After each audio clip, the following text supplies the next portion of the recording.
Okay. What's up, everyone? Welcome back to the Gold Rush Weekly Watch List.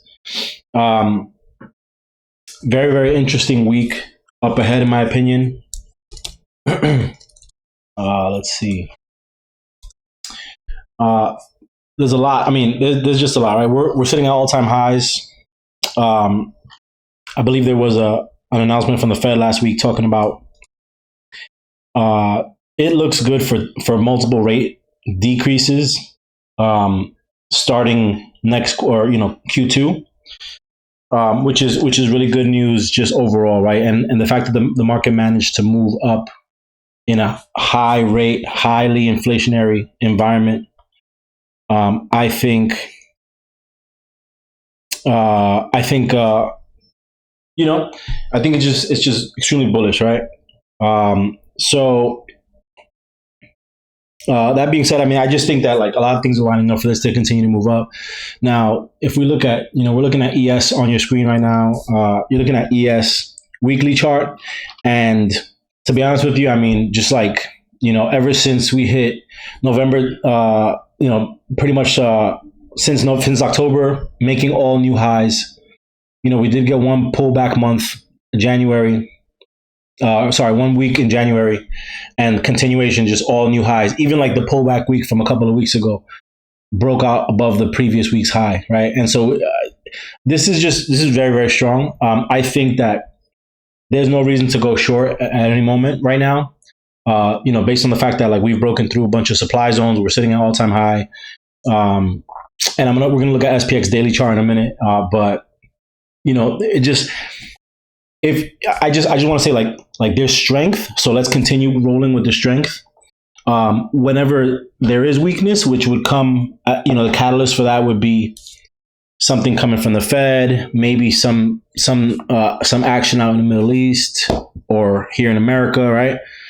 Or in Canada, our neighbor to the north, something in Europe, something might shake out at any moment to take the market down. And I think it needs to be something of that magnitude because of the way this is all set up. Maybe the semi bump, the AI bubble burst, something like that, right? Something just very, very big and newsworthy is what will potentially pull this market back. In the meantime, I think we should just continue and revel in the strength and play our longs, find the best long setups. If at any moment it does go short, just be ready, have your stop losses in place, take some good risk reward plays, and we'll keep it at that. So earnings for this week, we got CrowdStrike, Neo, we got Target, we got Costco, Marvell, MDB, DocuSign, JD, ChargePoint. Who else? Just looking through, we got Box is reporting earnings this week. Not the larger names, but some decent names, right? And a couple of these names are actually on the watch list this week. So Kroger is reporting this week as well. So let's see what we got going on in the economic calendar for this week. So we got Fed tomorrow at noon. We have Fed on Tuesday at noon. We have ADP employment numbers on Wednesday, and Jay Powell is speaking in front of Congress on Wednesday as well at 10 o'clock in the morning. So I expect a lot of chop on Wednesday. We got job openings coming out on Wednesday at 10 o'clock. We got more Fed speak Wednesday at noon, and then we got Beige Book at 2 o'clock. So Wednesday, I expect a full day of chop, straight chop, right? Thursday, we got jobless numbers. Jay Powell, again, day 2 of speaking in front of Congress. And then Friday, we got some more Fed. So it's a lot of Fed conversations this week. Friday, we also got non-farm payrolls, unemployment rate, and wages, year-over-year wage, which hopefully grows. But the issue with that, the invisible issue with that is like, yeah, maybe wages might grow, but employment is down. So, it's evening out for the corporations, but it's not very good for the public. But that's neither here nor there. There's a lot of Fed activity this week. Wednesday, I believe, based on all that whole docket I've seen on Wednesday, it might be a day of chop. Maybe Wednesday and Thursday. Maybe Tuesday, Wednesday, and Thursday. And then there's an NVIDIA event in 2 weeks on the 17th. That's going to be one to watch, especially with NVIDIA up as high as it is. So, all right, let's go ahead and get right into it. Let me go ahead and start with SPX. Let's look at the daily. The last time we discussed it, last week we had printed this candle here, which was above the previous resistance level.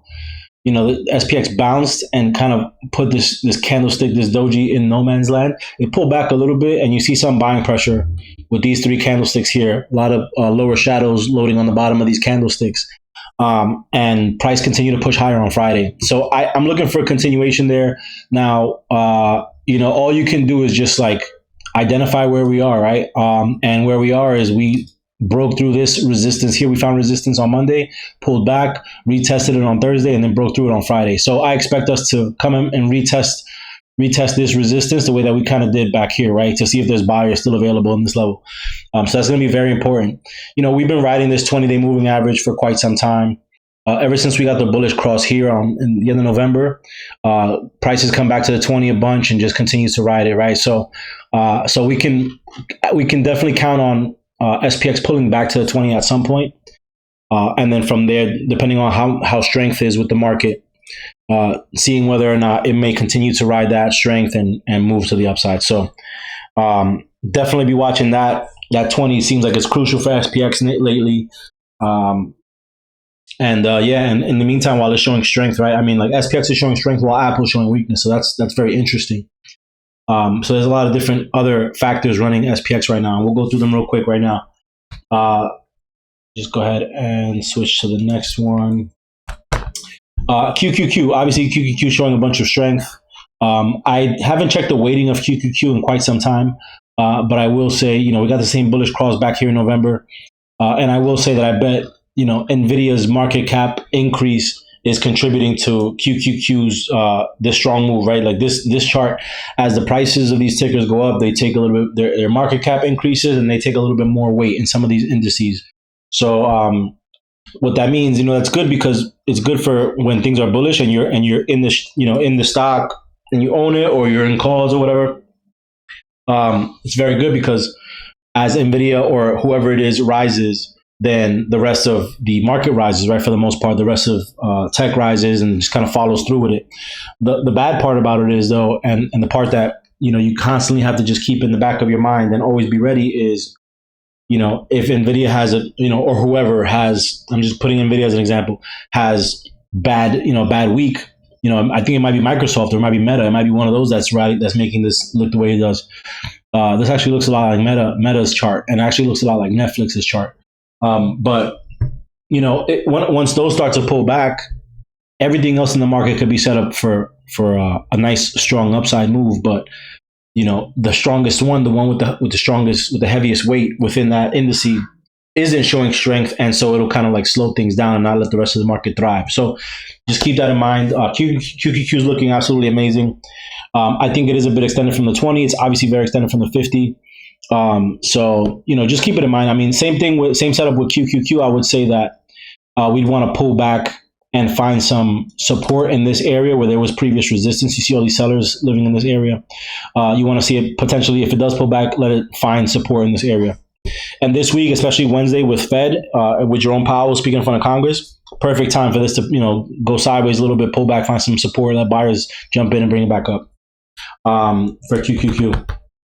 Next one is, what's this? XLE. So now XLE is contributing to the SPX strong move, right?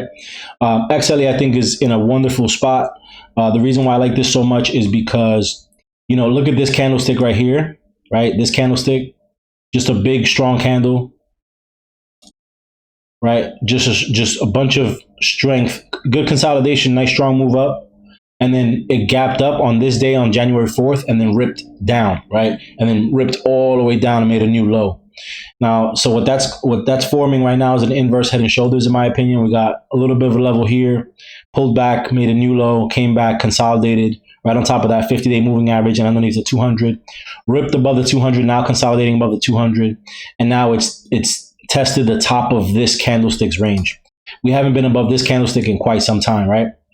So tested the top of that range. You can see some sell pressure sitting at the top of this candlestick based off of the price action back here. But I think that if we can continue to consolidate higher, right? We consolidated here. Now we're consolidating up here a little bit higher. If we can set a new zone that's consolidating higher than maybe in the upper range of this candlestick, then that is very, very good for XLE.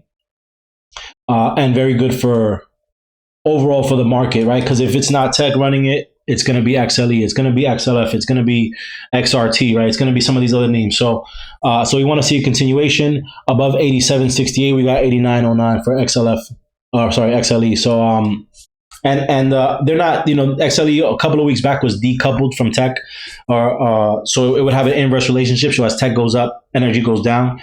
Lately, it's been kind of moving in the same direction, showing just a bunch of strength overall in the market. So that's good. It's good that the market isn't moving based off of strength of one sector, but moving rather based off the strength of multiple sectors, right? Broad market strength. Next one is XLF. XLF is not quite at all-time high, but we're pretty close to it, right? We're pretty close to it. I think JP Morgan is leading the charge here. There are, I think Goldman Sachs is pretty close to its high. Actually, Goldman Sachs might be. Let's look at GS real quick. Yeah, it's looks a little bit more similar to XLF. Not quite there, but then we look at JPM, which is one of the names we'll discuss. JPM is just sitting at its all-time high. It might have actually made a new high on Friday before pulling back. So, so there's a lot of strength in this sector. Let's look at the weekly on this. What I love about this ticker, this weekly chart is, XLF formed a doji, an inside bar, an indecisive bar at the top of this strong move, right? Strong move, a little consolidation, strong continuation move, big strong candle into all this previous resistance, right? All this, there's a bunch of supply sitting in this level, so price is going to reject once it gets up here into these levels. But you see that even though it rejected, it closed within the top part of this candlestick, so it's just very bullish, right? It could be like a resting bar for a 3-bar play, or it could just be like, whatever rejection that you might have anticipated, it didn't give it to you. So I think that there's a show of strength in that. A little bit of rejection. If we just zoom into this on the daily chart, we just zoom in, make the candlesticks a little bit bigger. So a little bit of rejection on Monday's candlestick. Buyer stepped in and brought it back up. So you see that there's buyers available sitting in this area right here. Wednesday, they brought it up even higher. And then Thursday and Friday, a little bit of selling pressure, but didn't bring it lower than the low of the week, forming that doji. So I think that there's a good strength here with XLF. I would go ahead and look for the break of the range here. And then depending on which level you think is going to go, what you can do is you can go ahead and set alerts for this. If XLF is breaking above Friday's range, going into Thursday's range to the upside, then you can look for JP Morgan calls, you can look for Goldman Sachs calls, Bank of America calls, et cetera, et cetera. And then same thing to the downside. If it's breaking down below Friday low to touch Tuesday's low, then from there you can look for puts. You could even play puts on XLF. And you could probably bet your butt that it's going to come back and touch this 20-day at some point, right? Maybe not necessarily this week, but at some point. But good strength in XLF. Again, contributing to the overall market-wide strength, right? Not just a tech strength, but strength overall in the market. Next, we have IWM. IWM is, let me just zoom this in. Let me clean this up. Okay, there you go. I really love this chart. I think that, it's a timely spot for us to look at this chart because it's looking like it's ready to break out. Just set my line there. You see a bunch of sell pressure at this level here. XLF was bound by this range for quite some time, just like since 2022. So years and years and years, just being stuck within this range.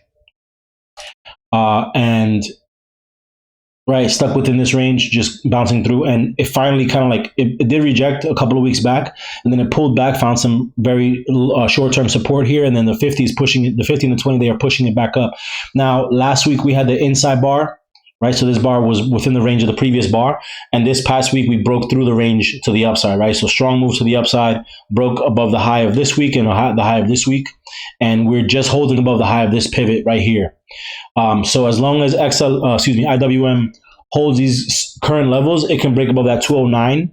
Above 209, there's a small pivot here, right, at 212, and then the next level will be 219.38.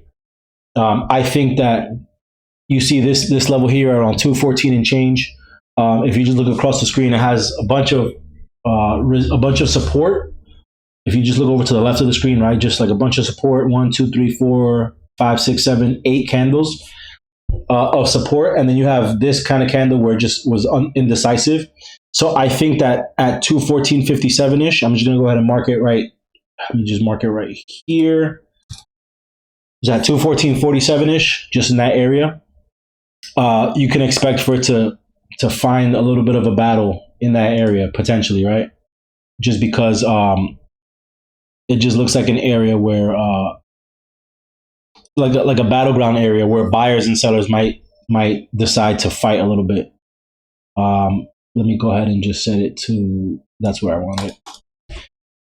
So I would just watch out for that. 214.47, put like a 50 cent shade to the upside and downside of it. Give yourself a little bit of wiggle room so that that when price is approaching that area, that it might pull back just slightly. But IWM, you could look at it any kind of way. You got the cup and handle here, cup handle. You got the bull flag right here, right, breaking out. You got the triple bottom, double bottom, whatever you want to call it. You got an inverse head and shoulders. It's just showing a lot of bullish patterns, right? Which basically means price couldn't break the low, so now it's working its way to make new highs. Essentially, is what it means. So I'm looking for a continuation move on IWM this week. All right, let's see. Is it time? Yes, it's time. Okay, Amazon. And again, these are the weekly charts. I don't have my trading setup on this particular instance of TradingView. So some of these plays, so the point is some of these plays we're already in. So like, for example, Amazon, we're already in. And you're not going to see the risk reward ratio, which I guess is good for the people out in the, watching this on YouTube, on the replay, or whatever the case is. But, you guys got a fresh slate with no bias. But anyway, Amazon, strong move up to the upside, strong rip out of previous consolidated area, strong move up, a little broadening formation where price is discovering its way up and down. I'll show you a little bit better on the daily chart, and then continuation move to make a new high for the week. Right, weekly highs rather. So new high for the month, also new high for the year. Right, continuation move, 52-week high. It's not old news on Amazon. Next level is 179.80 for Amazon. Above that, we got 185.67, and I would just put obviously $180 as a spot where it might kind of choke up a little bit. But Amazon performed well on earnings.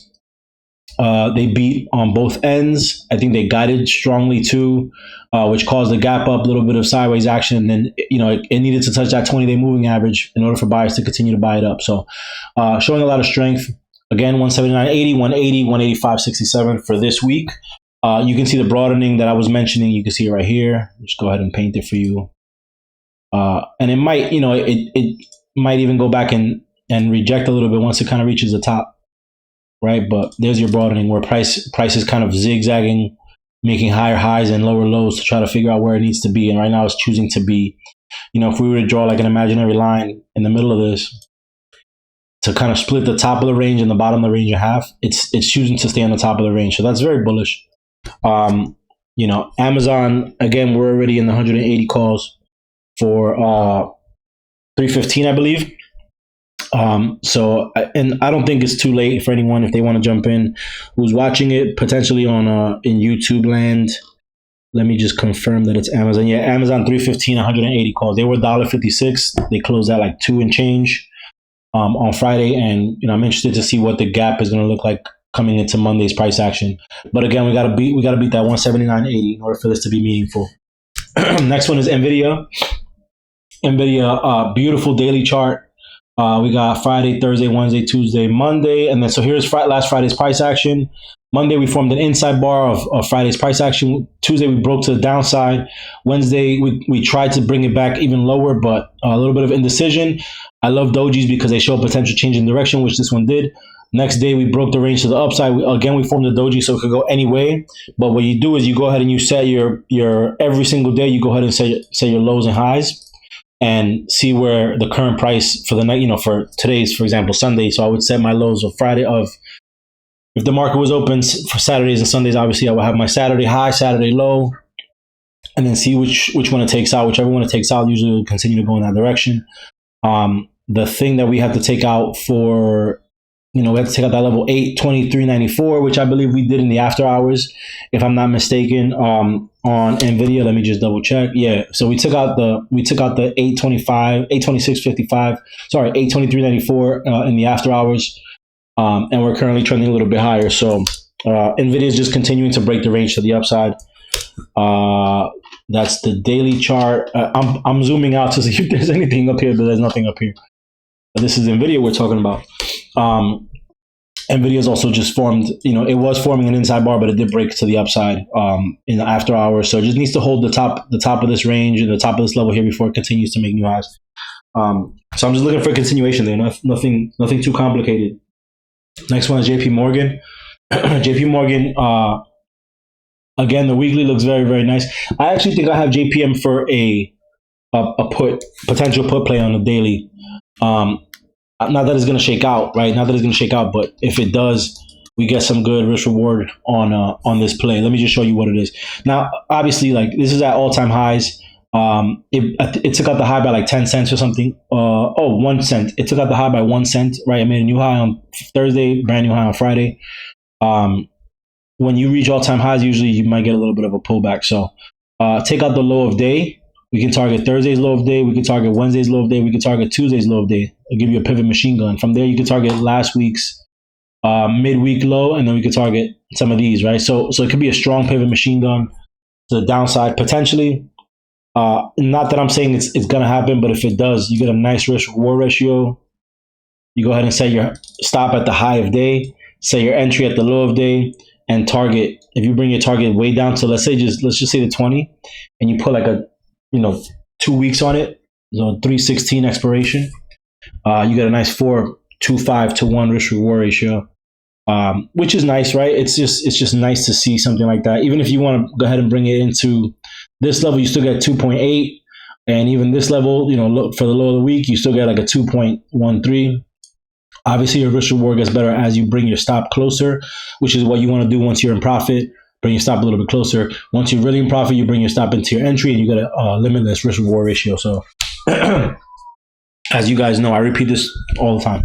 And with Thinkorswim, if you're using the price ladder, you can go ahead and set your order, go in profit, and then send your trail stop right after, and then you'll always be in profit. Right, your trail stop obviously will lose you a little bit of profit when it's time to take you out, but like you can like go ahead and set the trade and walk away, and go about your day, right? Which is the way that I like to trade personally. But yeah, JPM is set up nicely for a downside play. However, it's easy for buyers to come in and kind of say, this used to be resistance, but now we're going to treat it as support. And anywhere in this area, if buyers are interested, they're going to just send it right back up. So just keep that in mind. And if you do want to take the short play, maybe you want to wait until it breaks below Thursday's low, and then at that point you can adjust your risk reward ratio, based on however the play shakes out for you at that point. Next one's Tesla. We're in Tesla calls as well. Tesla 210s for this week. I liked what I saw at the end of the week for this, especially with this is a daily chart. So a little bit of a head and shoulders, upside down head and shoulders over here. And again, I'm not. For those of you that are like religiously into patterns, cool. And I get it, and I like it because it makes sense. It makes sense, right? What it is at the end of the day is just like price tested some lower levels and couldn't break them, so now they're coming. Price fell all the way down here, tried to take out the high, failed, came back, made a new low, bounced, tried to take out the high again, failed, came back, didn't break below the previous lows here, these two lows, rejected the low, and now it's working its way back up and ripped through the high. So again, price just travels in ranges, and if a bull flag or a cup and handle or whatever the case is how you easily identify it, cool, love it for you, right? 100%. But at the end of the day, it all boils down to, is it rejecting the high? Is it rejecting the low? Is it making a new high? Is it making a new low? Is it contracting? Is it expanding, right? That's all that it comes down to. And so you just keep that in mind. So now we rejected the lows. We came back to make a new high. Now we're forming a little bit of a base here above where the previous resistance was, pretty much at where the previous resistance was. And we, again, broke this range, all the range of this week here, we broke it on this candlestick. And now we're at this new higher range, right? So it's just like, again, price is ranging, but it's just bringing the ranges higher and higher and higher. So we formed, I believe, an inside day on Friday. Right, let me just see. The low was 198.50 and the low for Thursday was 198.44. So we did stay within the range of Thursday's candlestick on Friday. We formed, we came back and tested the low and then ripped up and then came back down. So we did form, I'm not gonna call it, it's an inside bar, but it's technically a higher low by 6 cents or whatever it is. We are forming a green candle. Obviously, you want to see price break above this level here, 205, above 205. And again, in this gap, right? Above 205, we can rip very, very quickly to the 50-day moving average, which will put us at around 212. We're in 210 calls, so they'll look very nice with a strong move to the upside. Looking at what do we have? We have monthly delivery numbers. I'm not sure if they came out already. Actually, they must have come out on Friday. If they haven't come out on Friday, they'll come out tomorrow. Which might be good, maybe not, right? I'm sure the public doesn't start really in love with Tesla right now, but it is what it is. But I do like the technical setup on it. Obviously higher highs and higher lows. Also kind of a rising wedge, if I'm being honest with myself, right? A little bit of a rising wedge forming over here, which usually breaks the downside. So just keep that in mind. I'm not here to fool myself. I'm not here to fool myself. So, but if we do break to the upside, we're going straight to that 212, which will give us a good position on our 210 calls for this week. Next one is Netflix. Netflix sitting at, is this all-time high? No. Netflix is sitting quite close to all-time highs. Let's go to the weekly chart on this. Netflix is sitting very, very, very close to all-time high. We did have this massive drop pretty much all year the November 2021 I think was the high for everything, and then all of 2022 was a bearish year, and price for a lot of tickers came back and made new highs, had ripped through this pivot and made new highs. Netflix is on its way into that area.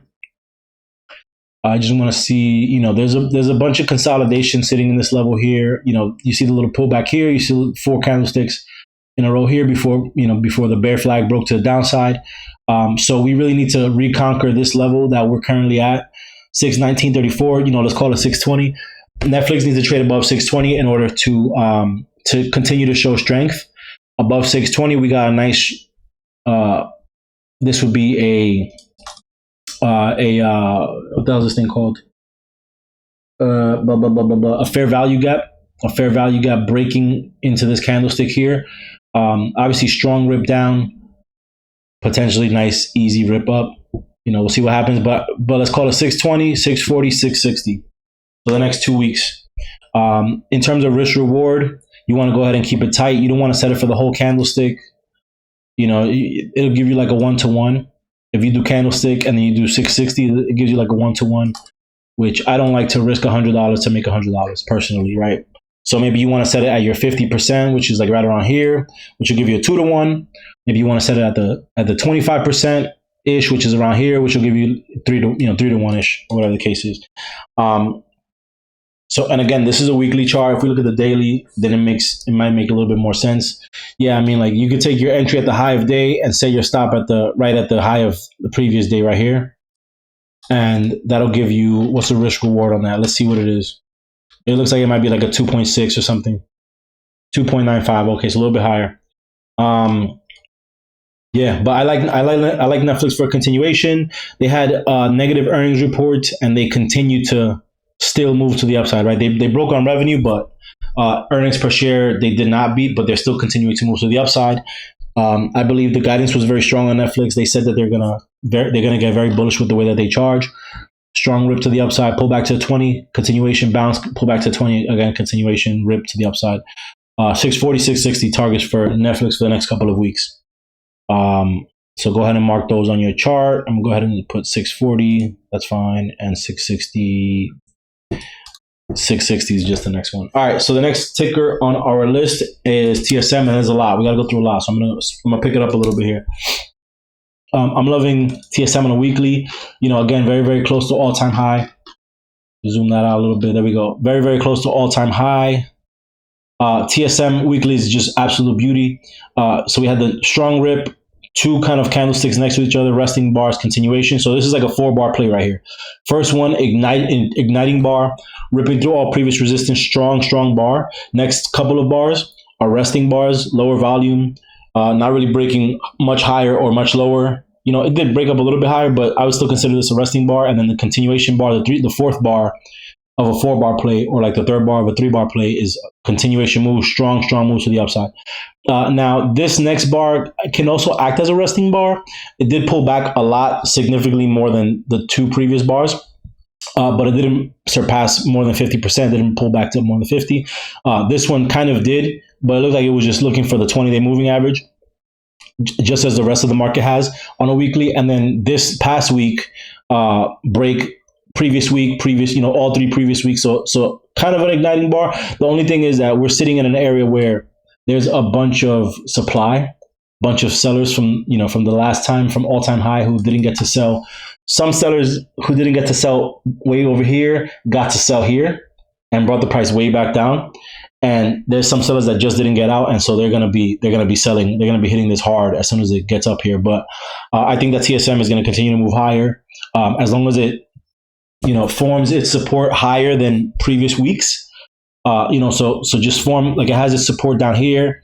I wanted to start forming support at 134, and then eventually at 140, and then eventually at 150. But it's very, very close to all-time high. And with everything going on with NVIDIA and SMCI and ARM and all these names, I think that there's nothing but strength in this name, especially since it's down the supply chain from what's going on in those other names. So I think there's a continuation move there. Next one's DKS. DKS is just a strength play. Like, it's already moving so strong. It's at all-time high. Why not continue to move, right? And I mean, the one thing I will say about this is strong rib, good consolidation, and then just back-to-back higher highs and higher lows on each week. This candlestick is probably one of the biggest candlesticks that we've had. This is a big one. This is obviously a big one. The reason why I point out these large candlesticks, especially at the ends of, the large candlesticks could be the exhaustion candlestick. Strong candlestick, and then doji right after it. Luckily for DKS, it didn't pull back. Right, same thing. We had a strong candlestick here out of a good consolidation week, so it's not that bad. But again, a very, very big candlestick, so there might be some pullback this coming week, especially at the all-time high that we're sitting at 181 on DKS. But DKS blessed us last week, and they'll continue to bless us. Right, it'll continue to bless us. Let me see, and we're in the 180 calls for this Friday expiration. We entered at 230 per contract, and they were up 40% by market close on Friday. And 40% is a double for me, right? That's easily, definitely a base hit, and I'm very happy to make 40% on my money, especially at $200 per contract. But let's look for a continuation on this. Hopefully, it continues to pay. Anybody who's in a swing, congratulations. Next one's Coinbase. So I just want to look at Coinbase very quickly on a daily. We do have some previous history at this level, and we're approaching some levels where I'm gonna go ahead and draw a couple of boxes. So we have this range here, right? We have this range here where price kind of rejected the lows, rejected the highs, again rejected the highs, and then ripped down. And then we have this range here where we're currently in. Right, we had this bottom range. I'm not going to talk about it, but we're finally above it, obviously. Now we're currently within this range. Price came back to this area, met some sellers, pulled back, formed a handle, and then ripped to the upside, found some support, and then obviously crypto is moving with crypto. And so now we have an inside bar. Pretty much, we ripped on Monday and then kind of went sideways for the rest of the week. So I think that this is let's look at the 2-day on this. I mean, this is just a very, very strong move, right? Good, strong move to the upside, and then just a little bit of consolidation before I think is going to be a potential continuation move, right? The thing that this chart doesn't necessarily show is this looks like it's not very much of a strong move, but Coinbase is at $205. Coinbase just a couple of weeks ago, 3 weeks ago, was at 114, right? So 80 or 60% move. 60% move in just a couple of weeks. This is strength. This is strength, right? So what I wanted to do is I wanted to break above this range and work its way into this range and kind of maybe reject the 280s and work its way between 280 and 220 for a little bit before it tries to target some of these previous pivots. So I think there's strength in Coinbase. Looking at that's the daily chart. Looking at the weekly chart, we did get the strong move up a little bit of sellers, a little supply sitting in this level, brought it back down. Buyer step back in, a little bit of demand at this level, a little bit of indecision, but you got the nice 3-bar play on the weekly so far. 3-bar play between the last 3 weeks.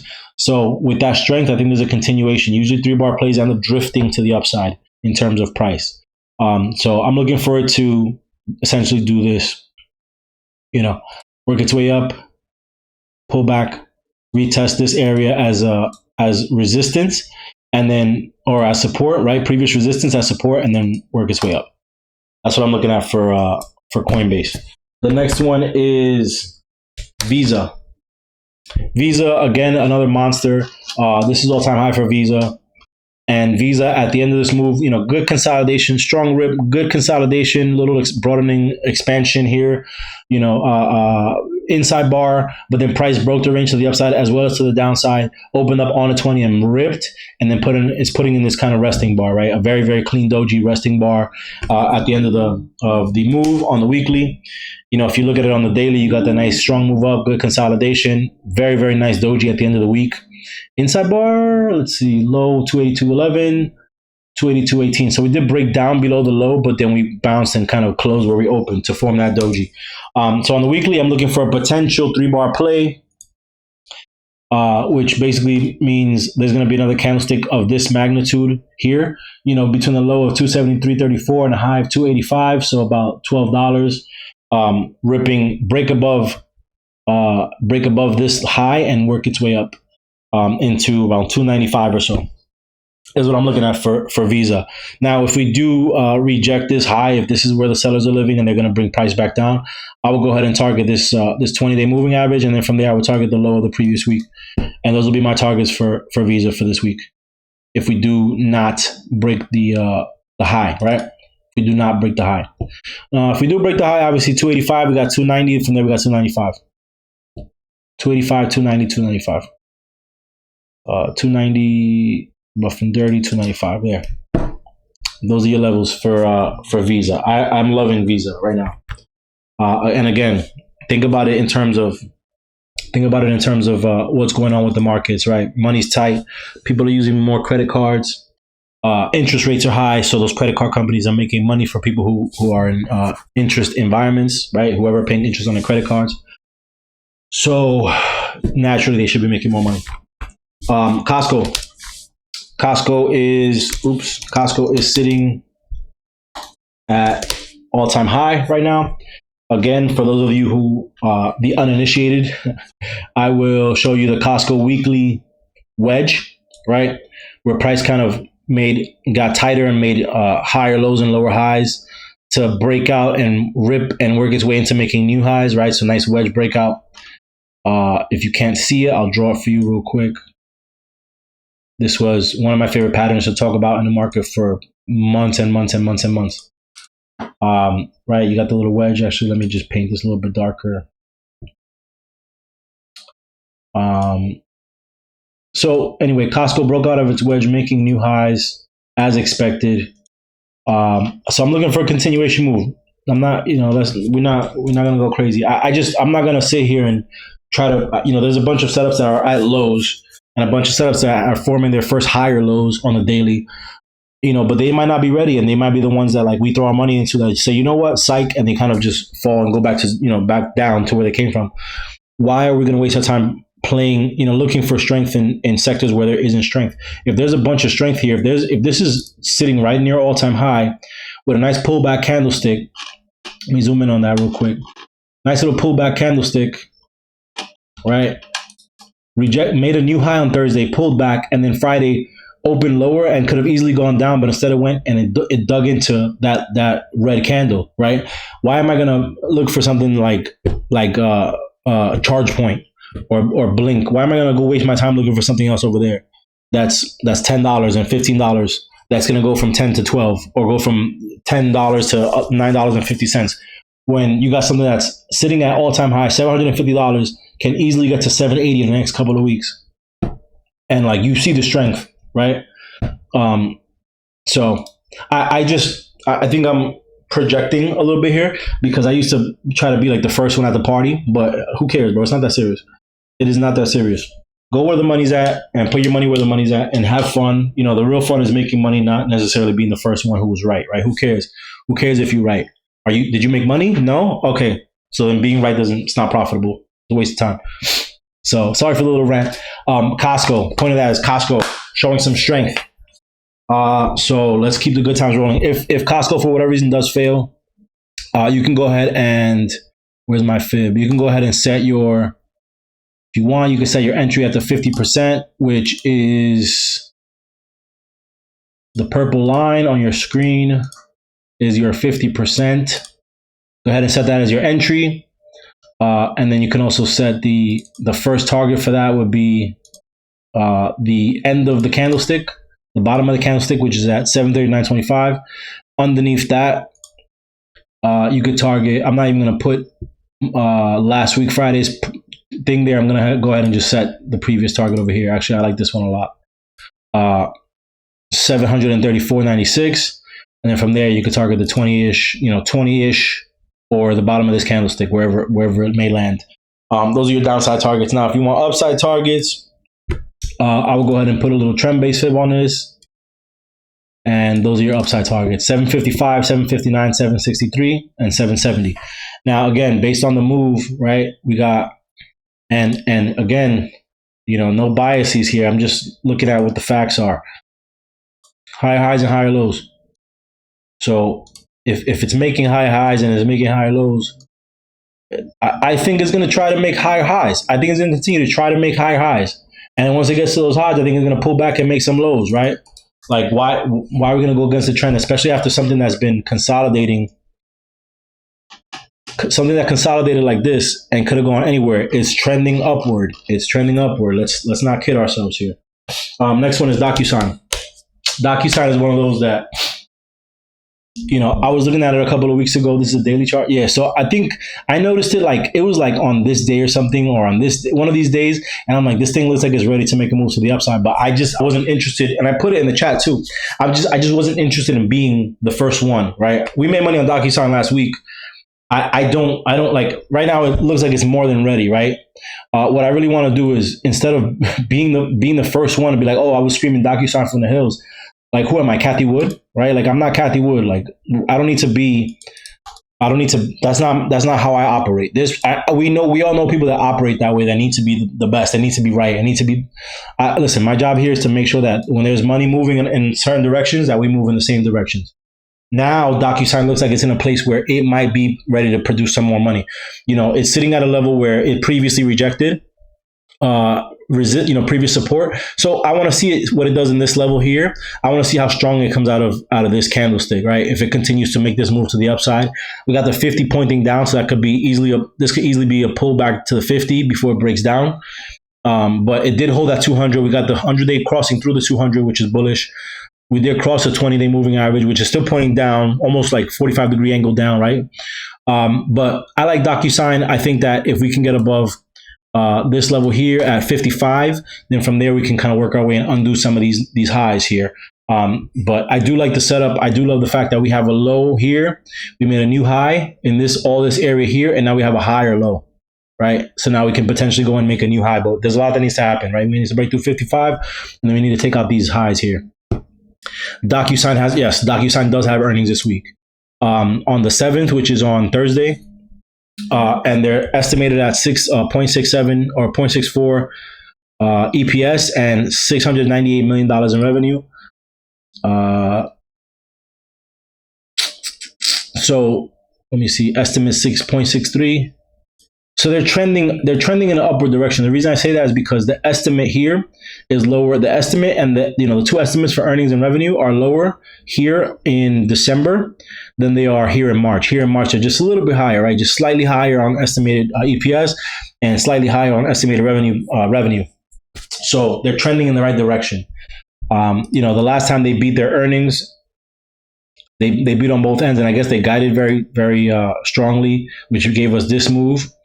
So if they do the same, if they do get a beat on both ends, then there's a potential for this to rip and work its way back into this level of supply. This is all supply over here, so it's not like we're going to just rip right through it. So let's just keep that in mind. Let's look for DocuSign. I'm going to be looking personally for DocuSign inside of the bullseye bot bay. If I see a lot of DocuSign activity to the upside, then that lends itself to believe that there might be a beat. I'll look at a bunch of stuff this week. I think I like DocuSign a lot for earnings, especially since it's so cheap, and it can easily make a $10 move to the upside, $10 move to the downside. So we'll see. I'm loving it. The next one is HLT. Another name that's just been absolutely ripping all year. What I love about this week's setup on HLT, and this isn't one that I necessarily call just because, like, you know, I'm intrigued by, like, I like AMD, I like NVIDIA, I like Tesla. HLT, Hilton sounds very boring to me, but it is moving nicely. Excuse me. So we came back to the 20-day moving average, broke underneath it, formed a nice doji, dragonfly doji, bunch of buyers sitting on this candlestick, ripped the price back up, made a new high, continuation move. And now we're kind of stuck within this range, but trending upward, right? So like stuck within this range. But look at the bodies. These bodies are getting higher and higher and higher. So that leads me to believe, and then we did break above the high of Thursday. We still got to break above the high of Wednesday, but that leads me to believe that this is going to continue to move higher. When you see a consolidation like this, usually there's a strong candle that comes out of it. So 210, 212 is on tap for Hilton. And UBS has a buy. They adjust their price up to 237 from 190. And they're set to quadruple their presence in Saudi Arabia. So that's all bullish. Now, you know, quadrupling their presence in Saudi Arabia sounds very bullish, but you got to spend money to do that too, though. You know, so they might have to spend some money, which might make shareholders not happy. But I think that, you know, people who are focused on the long game for this will probably be bullish on that. They do pay dividends. It's a very low dividend, so you could treat this more like a growth stock than a dividend stock. But I like it for a continuation move to the upside. Let's look at the weekly on this real quick, and then the weekly. So we had strong move up, good consolidation. So like, let me just zoom it out a little bit for perspective. Strong move up, consolidation for 3 weeks, continuation move, consolidation for 2 weeks, continuation move. Consolidation, right? Inside bar, I will. Inside bar, buying pressure. I think there's a continuation move, 210, 212 on tap for HLT. 210, 212. Let's look at Z. Is that Zillow? Yeah, Zillow. Oh, this is beautiful. Beautiful. So they have earnings coming up in a couple of 6 weeks or so from now, or 8 weeks from now. On May the 2nd, this is a weekly chart for Zillow. So Zillow's in an interesting spot because, you know, they lost a lot of money trying to be like an iBuyer, you know, making offers on houses and paying more than what the houses are actually worth, doing their part in inflating the housing market. And it backfired for them for quite some time. There was some negative press, you know, it's just, one, it's shady, and two, like, you're just not doing a good job. You have one job and you're an AI, like, do some math, right? Just do some math, run the comps, don't overcomp, don't underestimate how much it's going to cost to run repairs. Like, look at days on market. These are all very simple concepts, right? So if you're overpaying for property, and obviously, like, you got shareholder money, you know, some people are going to get upset that you're overpaying for property, inflating the housing market, you know, not even the best, the most reputable. I mean, Zillow, obviously people go to Zillow, people go to StreetEasy, people go to Redfin and all that stuff. I just think that they were doing some bad stuff during all this time here. And recently I saw something about Zillow loans, which I think is great for them, that they're acting as a bank. I think that, I saw, like, I forgot what day it was. It might have been during a basketball game, a commercial. It wasn't during the Super Bowl, but it was like during a big game, one of those ABC, ESPN games. And I saw that and I was like, all right, good for them. They found a way to make money, right? So I think that's good. I think that there's a potential catalyst in that new part of that new segment of their business. It says home buyers are back on the market, shrugging off higher prices and mortgage rates.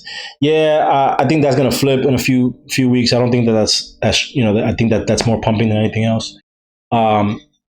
because you need to earn this much more money than you did in the past. Like, and people just aren't earning more money right now.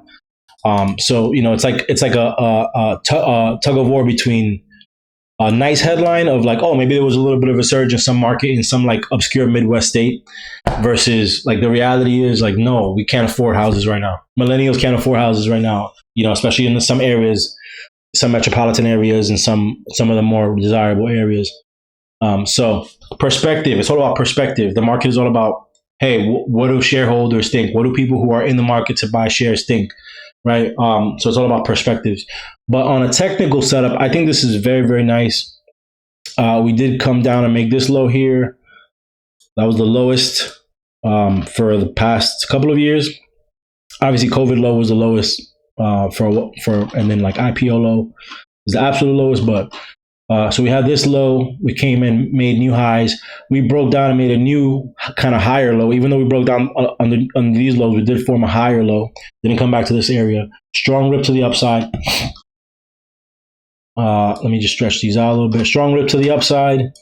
Broke above this pivot, and then kind of went sideways around it. Something happened on this week. Earnings on that week, which caused a little bit of volatility.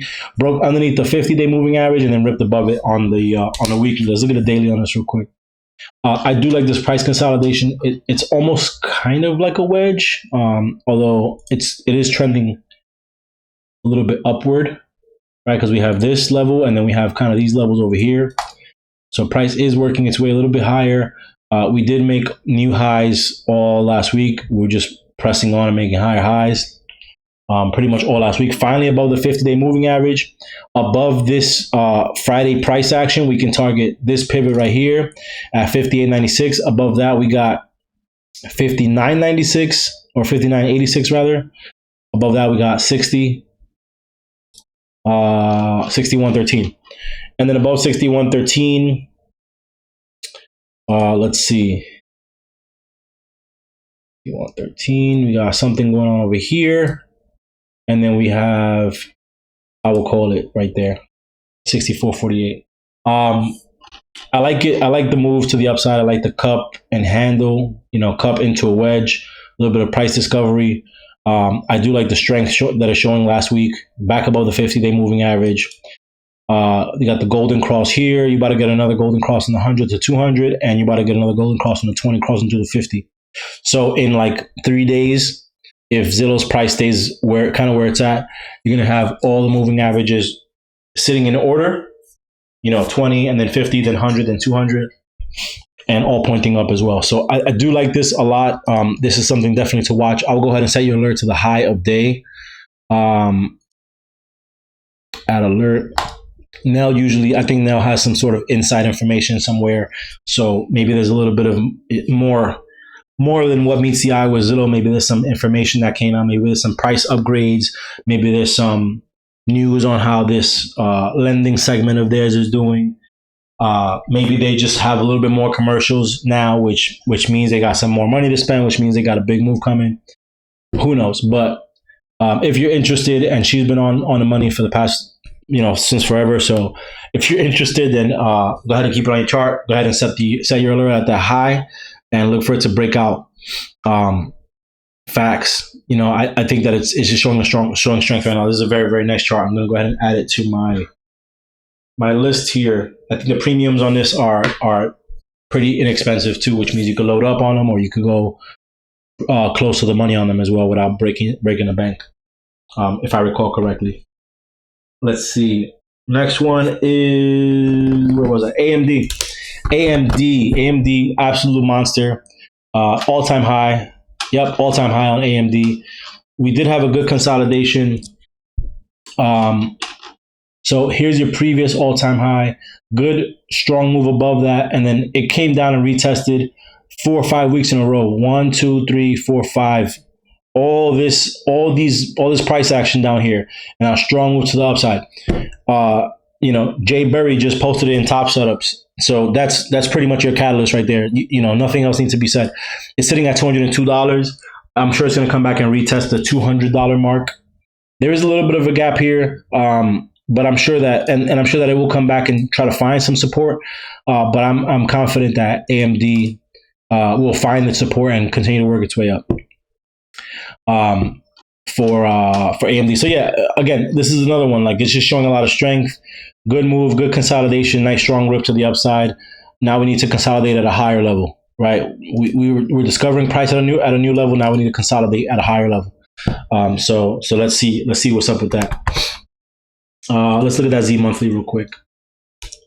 Zillow monthly. Oh, this is very nice. All right, so Zillow monthly, real quick, very, very nice. Strong move to the upside. A little bit of inside bar. It did pull back quite a bit, but not more than 50% of this candlestick. And then we had, although we did break the range to the upside, all of the price is still remaining within this area here. And then same thing, we had a nice, decent inside bar. Again, we're only 2 days into March, but we got the 50-day moving average right there. We're forming that green candlestick.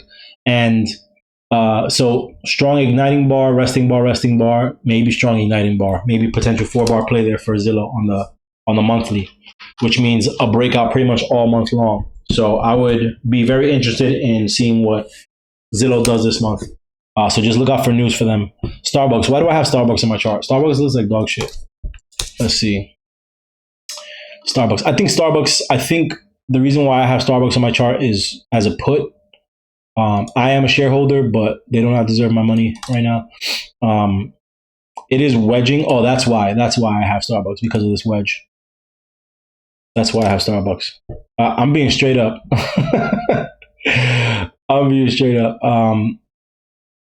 This is the reason why I have Starbucks on the chart. I was looking at this with my boy on Friday, or pretty much last couple days last week. We look at it every day. We complain about it, but I think that it can easily break this wedge down. I mean, it does look very bearish. It's consolidating at the support. It can break this wedge down pretty quickly, but it can also very easily rip and work its way up. So it's just something to keep on your chart. Again, look at Costco on a weekly. Costco did the same thing. It consolidated a bunch before making a nice strong move to the upside. Maybe Starbucks consolidates a bunch before making a nice strong move to the downside. Who knows? But just keep it on your chart if you like it. Yeah, I don't like how it feels in my hands right now at all. I have gloves on holding Starbucks right now. So, and their coffee's not all that. So, next one's Caterpillar. We played Caterpillar last week, made some decent money on it. Caterpillar, the setup that I love for it last week was we had a strong move to the upside, gap down, right? Gap fills to the downside, sideways for a couple of weeks, and then I was looking for that range break. Inside bar last week, range break to the upside, broke above all previous highs, making, I believe this is the new high. This is all-time high. Yeah, so this is all-time high for Cat. So after a good consolidated move, nice little pullback, it rips to the upside. Nice little pullback, it rips to the upside. Nice little pullback on these 3 weeks, it rips to the upside. So I'm looking for a continuation move on this. If I were to give you levels, I would call it, let's do a trend-based fib on this. Go ahead and leave it there. And those are your levels: 341, next level, 348, and the next one I'll call it 350, and then 358 for Cat. Loving Cat right now on the weekly. Next one's Disney. Disney, we played last week. We made money on it last week, right? Some people had their patience tested and hopefully learned some lessons from holding Disney. Disney did pay off in the end. I think that Disney's move has not even begun yet, right? I think Disney looks like it is ready to make an even bigger move. Strong move to the upside, a little bit of rejection. Again, continuation move. There seems to be a lot of supply in this level based on the way that this move kind of slowed down. Went up, a little sell pressure, came back down, went back up. If it can break above 112.85, then we can go ahead and target that 118. Above 118 is going to be 120. It's funny. I don't even remember saying that. That's crazy. Yeah. Starbucks. I'm not happy with Starbucks. But yeah, if we break above that 112.85, we got 118, and then above 118, we got this pivot over here, which, let's be realistic and send it to that one, and that's 123. So $5 move potentially this week, rip, and then at some point in the future, another $5 move into the previous pivot high here. And then from there, we can kind of work our way into making some of these moves up here. Disney was once a $200 stock. It's funny because like when it was up here at $200 something, I was like, wow, for all the money that I give Disney Plus, I should really be a shareholder, at least in my daughter's account, because she's the one that really runs it in this house. So, but yeah, I think it's prime to make a continuation move to the upside. I like it for this next couple of weeks. Airbnb, Airbnb has as a business model, obviously disrupted hotels. You see how well hotels are doing. There's constantly a battle between hotels and Airbnbs. There's also constantly a battle between cities and city councils and local governments and Airbnb. Airbnb, I think, just got something happened with was it Dallas or Houston, somewhere in Texas, where they're shutting down short-term rentals. Anything less than 1 month at a time, right? So little loophole there. But anyway, I do like Airbnb. I like the strength on the technical. Right? I like the strength from the chart. Higher highs and higher lows, just trending, right? Trending in the right direction. Lows keep getting higher, highs keep getting higher. So I want to see it continue. I want to see it continue. Maybe it works its way into this level before it pulls back and makes a new low somewhere over here, right?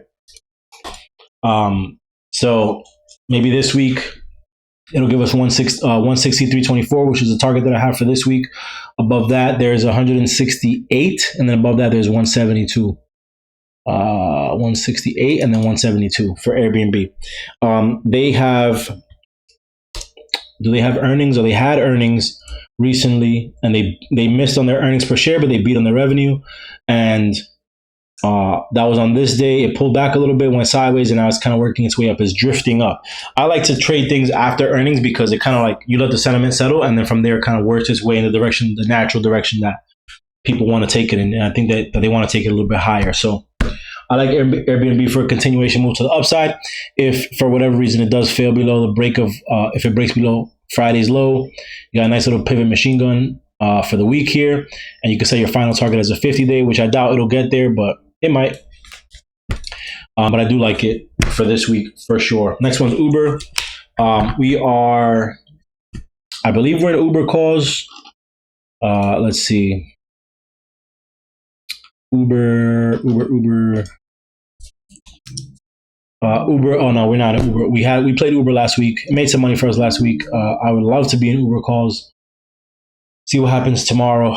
But Uber, it's been making all new highs. I don't know what changed with them, but they're making money, and the public sentiment's much better. Obviously, they had a new CEO step in after the old one was saying a bunch of wild stuff on his platform. Uber is one of the ones that's buying back shares, which is always bullish. They bring that buybacks naturally bring the price higher. And so Uber is benefiting from that. And if you're an Uber shareholder who's not selling, then you also benefit from that. I got to go ahead and set a trend-based fib there because we're at new highs. So these are unprecedented levels. 81.61 is the high of the move. And then we got 83.40, 85.19 for this week as the potential, these levels here as a potential targets for this week. If we do break down, there's a little bit of a gap here. If we do break down underneath all these levels here, then we can target that gap. I don't see it happening, but I'm going to leave those lines on my chart just in case it does for Uber. But I do like it to the upside. Next one's Carvana. I like Carvana. So it obviously had the gap up based off of earnings.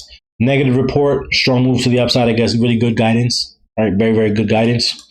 I love the weekly chart on this. I think the weekly chart is the reason why we should be watching it. Good strength, good consolidation, inverse head and shoulders, potentially cup of handle, whatever, however it looks and feels to you. But we do have some nice targets to the upside. That's not what I wanted. I wanted this one. Nice targets to the upside on Carvana. I like to set those nice and evenly, but we got above 82, I would say, let's call it 85. Above 85, we got 90, 85, 90, and then a little bit over 95, not necessarily 95, slightly over 95. And then from there, we got the 103, 114, 127. I just want to see a continuation. But again, that all hinges on Carvana holding its current level, holding its gap. I would even give it enough space to come down to the bottom of this candlestick on Tuesday. If it starts working its way down here, I'll lose a little bit of faith in it. But right now, it's showing strength. So let's see what happens. Data dog. Data dog. Data dog on a weekly. Inside week. Oh, no. It was an inside week that broke to the upside, still forming a doji. I would still consider this, for the most part, kind of an inside week. But we do need to break above that 135.14. Above that, we got 138. Above that, we have, it's too far. This is what I want. 142.89. That's what I'm looking at for D-Dog to the upside. If it holds that 20-day moving average, let's look at the daily real quick. Weeklies and dailies, when you look at weekly, it's like, oh man, that's such a far target. But when you look at it on the daily, it's not bad at all. There is a bunch of support sitting in this area here. Bunch of support sitting in that area there. Price gapped underneath and then bounced off the 50 and went right back into that level of support. Consolidated for 6 days in a row. If it holds this level, I want to see it work its way up. Now, if it does break down, it's going to go back to that 50-day moving average, right? So go ahead and break down below, and we could take the close, break below the close, which we're just at pretty much. Actually, let me check the 65 on that real quick. Yeah, so continue below the close. You could break below the low of week, and then from there you could kind of target some of these lower levels. The 50-day will meet you at 126.50. Not the best risk reward. It depends on where you set your stop. You could do something like that. It's not the best risk reward to the downside. It is 3. Well, it just, to me, like looking at it, it looks way better to the upside. I probably wouldn't even play to the downside. Unless like Jake says, play to the downside, then we play to the downside. If Jake says play to the downside, then we played it to the downside. I'm going to mortgage my house and send it to Data Dog puts. But otherwise, I would just wait for a nice upside play. With this one, you could set like a nice weekly, monthly swings for March or April even. Give it enough space to come back to the 50 and then work its way into eventually 142.86ish and change for Data Dog. I do like it for the upside. Next one is, and I have just a few more. Walmart. Walmart had earnings recently. They also had a stock split. They beat everywhere here. They are a dividend paying stock as well. They pay out in a couple of days. They did have the split recently, 3-to-1 split, which is bullish. Usually these things go and make new highs and then bullish. Big news: Walmart execs sell shares. What else would you do if you were at all-time high? Right? Would you hold on to it and wait for it to go lower and then lose money, or would you sell some and take some profit, some well-earned profit? Right? This is all-time high for Walmart, so I want to see it continue. I think on the 2-day, Data Dog. This just in, Jay engulfing Berry. Data Dog 164, Magnet over 142. Yeah, cybersecurity is probably one of the hottest sleeper sectors right now. Everyone's looking at AI. Cyber is where it's at. Cyber is 100% where it's at. So let people continue to look at AI. The threat of cyber is among us, as we've been talking about in the server for a couple of weeks now. All cell phone telecom went down the other day, and like nobody spoke about it. What if that was something bigger that maybe needed us to talk about it, right? So I agree. You got some Data Dog numbers from Jay Berry there. 162 over 142 is money in the bank. So keep that in mind. Throw those levels on your chart. As long as Walmart holds this 58.52, it can work its way into the 59.84 above that $60 for Walmart. So I'm liking Walmart to the upside. I wanted to continue. Let's look at the weekly real quick, and then the weekly is why I like it. We got the inside bar on the weekly. So you could really play however you want. I like it to hold that 58.52 for calls. I want it to continue to go up. It might not. It might come back down and fill this gap. But go ahead and set your range and see which way it breaks, and just play whichever way it breaks. Next one is X. I'm going to look at CrowdStrike as well in a second. Next one is X. X on a weekly. Yeah, this is X on a weekly. So we did get we had a gap up, and then I think I forget where it was. I think it may have been up here, and I was like looking for calls, and it ripped down, and I was like, all right, I'm done with this. Um, Once again, I think that it's ready for calls. I'm looking at where it's at right now, and I like that it's above.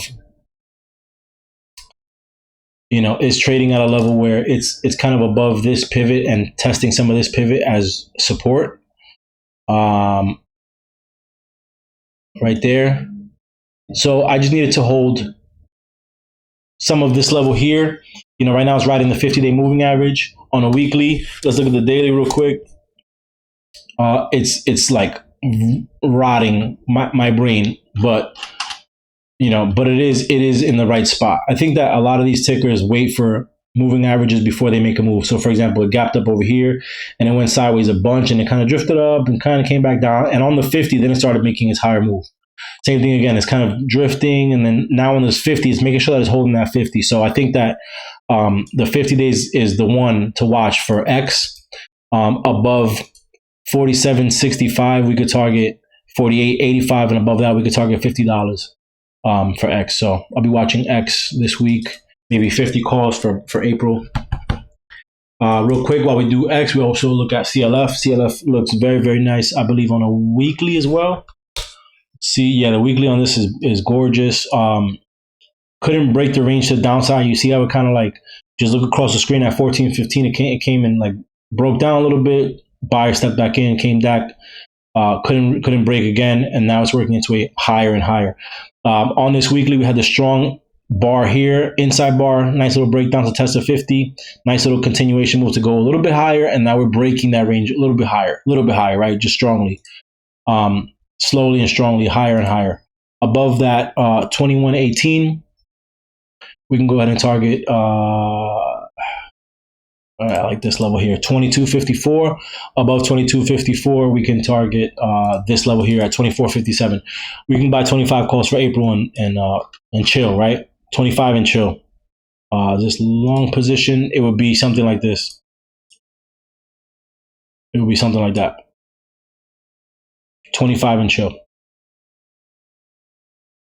There, right? You got a nice 3-to-1 risk reward ratio. Keep it simple. So I would watch X. I would watch Cleveland Cliff, CLF. I would watch those two together to see kind of what shakes out. CrowdStrike.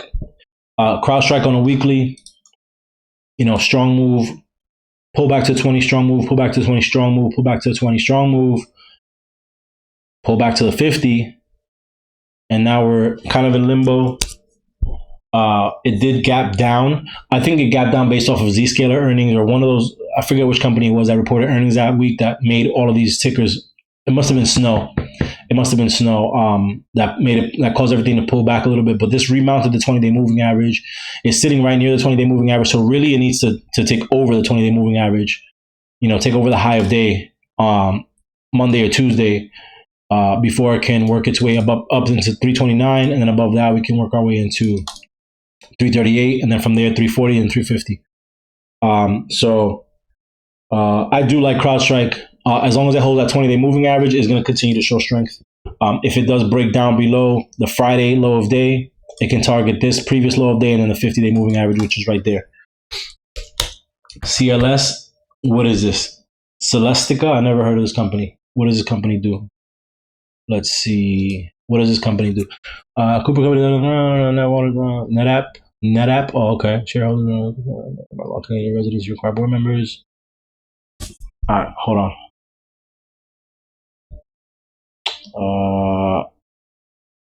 Hang on. FinViz. Open my FinViz. Check out what CLS. Electronic components. Interesting.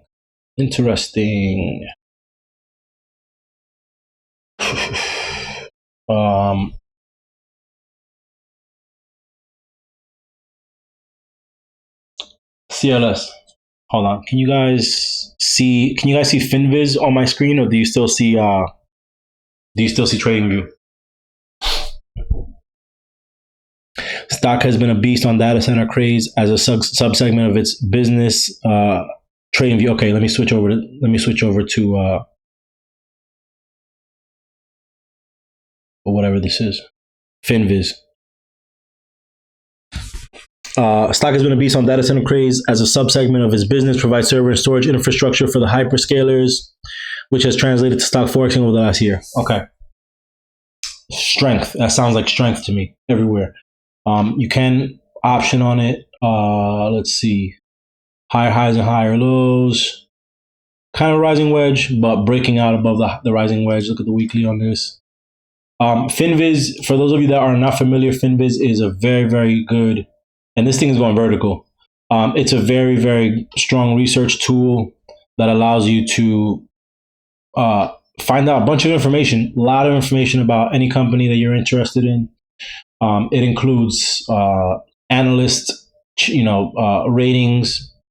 So recently, the most recent ratings on this was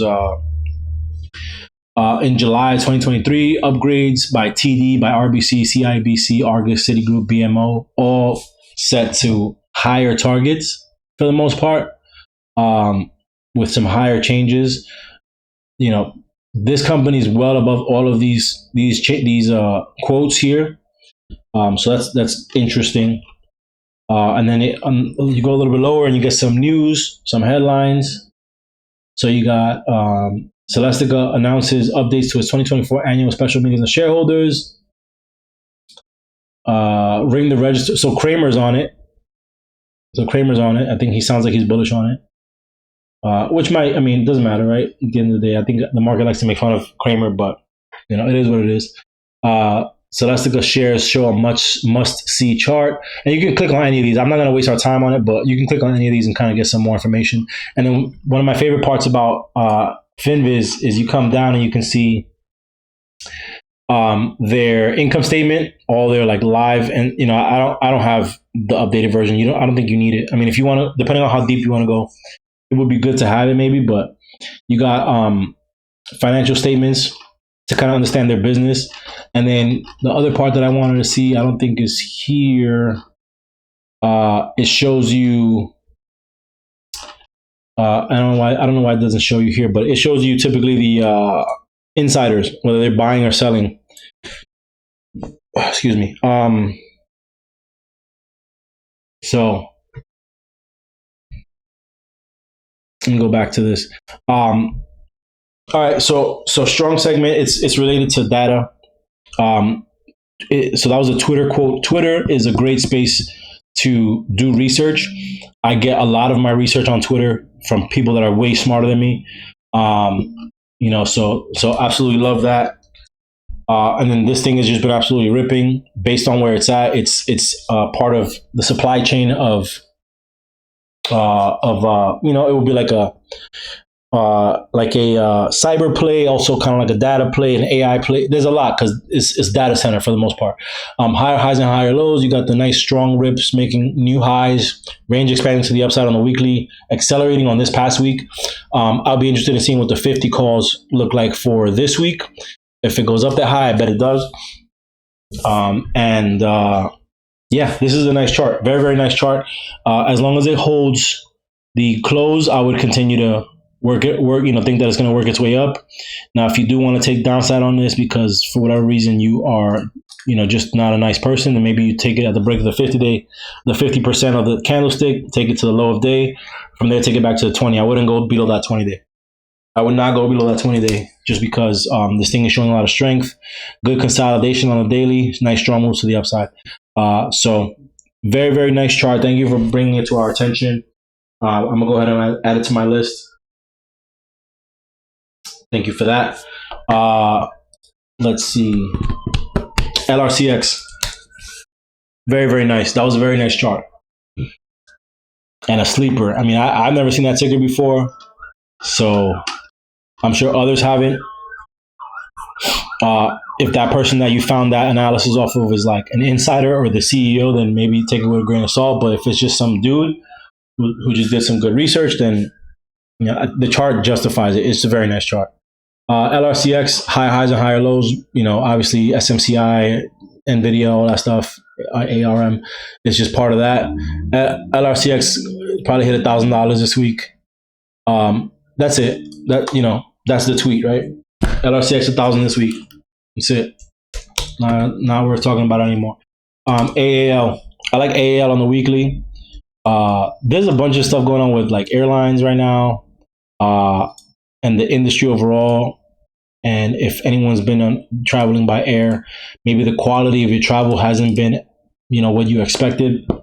I do like this weekly higher high, higher low kind of ABCD move, or 1, 2, 3 move, depending on who you listen to. But it's basically this, pretty much that. Good pullback into the 200-day moving average. The 50 is about to cross that 200 for a golden cross to trigger some algos. We got the weekly range break to the upside. Continuation break above that 1584 can give us 1624. For this, we could probably get like some 16 calls for April or something. Be nice and well in the money with plenty of time. So that's what I'll be looking for this week, for this month for AAL. Next one is a name that you have not seen me talk about in quite some time, ARKK.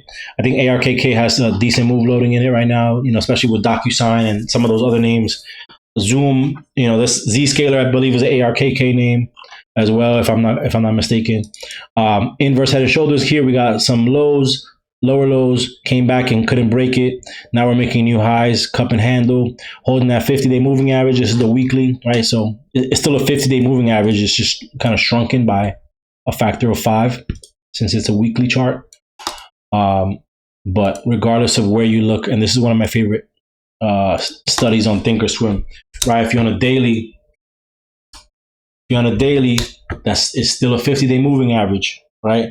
If you're on a 65-minute, it's still a 50-day moving average, right? It's just a little bit more flat.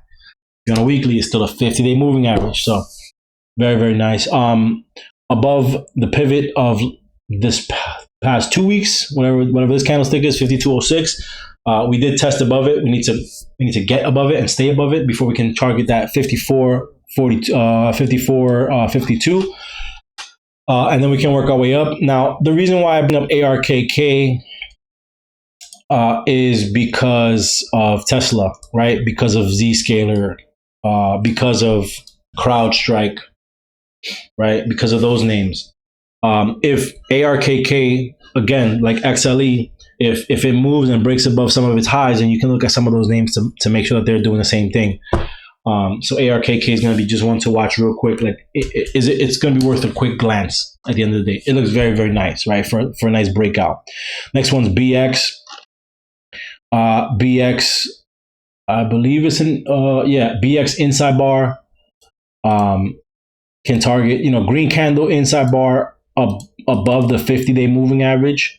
Bounce off the 50-day moving average leads me to believe that it's going to continue to the upside. Maybe we look at some April 135 calls.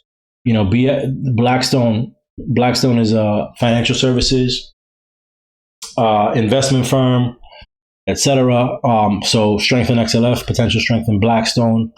Do they have earnings? They have earnings coming up in about a month and change, month and a half. So potential for a run up there. This weekly chart is very beautiful. Nice cup and handle on a weekly chart. Go on a daily chart. You got good consolidation within this range right here. You can see price kind of getting indecisive here with all these dojis, but it's trending its way up. So break above that 129.60. We got 130, 129. Above that, we got 133.53. So maybe 135s again for April, whatever the third week of April is. Expiration will be something to look at. Let's look at Apple real quick. Apple's underneath this 200-day moving average. Apple's kind of decoupled from SPX right now, which is good, right? Take some eyes off of Apple for a little bit. I would love to see Apple maybe retest this level, or I guess it did. Maybe retest this level here. Come back to that range. Basically, like, if you haven't joined the Apple party yet, then this would be a good spot to add to it, form a potential inverse head and shoulders or something. But I think Apple's doing just fine in terms of their business. If people are spending money for the Vision Pro, I think that they'll be fine. Meta. Yeah, Meta's just absolute monster. Absolute monster. As long as it maintains the trend, higher highs and higher lows, it's just going to keep going. With this, I will go ahead and set a trend based. Here's your trend based. 504.52 is pretty much where it rejected. 504.25. So, a little, we got very close to that level. Above that level, we got 516. Above that, we got 532. These levels will act as support resistance for a little bit of time. So keep that on your chart. Next one I wanted to look at was Google. Google's the last one. Google, lots of negativity towards Google's algorithm, their AI, Bard, which was relabeled Gemini, showing bias, and also like not really just being based on facts, but more like it feels like there's somebody on the other end of it kind of chatting with you. Google's flagging underneath the 20-day or the 100-day moving average. I think that Google's going to come back to touch that 200-day moving average. Is going to be one of the first tickers in this sector that comes back to touch that 200-day moving average, which is okay, right? I mean, it is what it is. Come back, pull back to that 200-day moving average. We did make new all-time highs on Google those 2 days before we pull back, right? These 2 days before we pull back. And we gapped down right on earnings. And again, it came right at earnings pretty much. So maybe touch that 200-day moving average from there, kind of see where it wants to do, right? Does it want to follow Apple and fall below that 200-day moving average, or does it want to try to recap and retake that 50-day? So I'll be watching Google for the next couple of weeks just to see what it does. Google does have a nice short setup here. But this is like one of those things, like if the market goes red, gives you a red day, maybe play Google shorts. If the market is bullish, don't even look at Google. Don't even waste your time. Go look at something else. Look at one of the other 30 tickers that we discussed, because they're all very bullish. So that's the way I like to treat it. Thank you guys for being on a call with me tonight. It went a little bit longer than I expected, but it's always right on time. Thank you for spending your night with me. We'll see you guys tomorrow.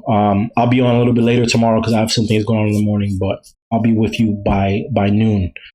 So yeah, thanks guys.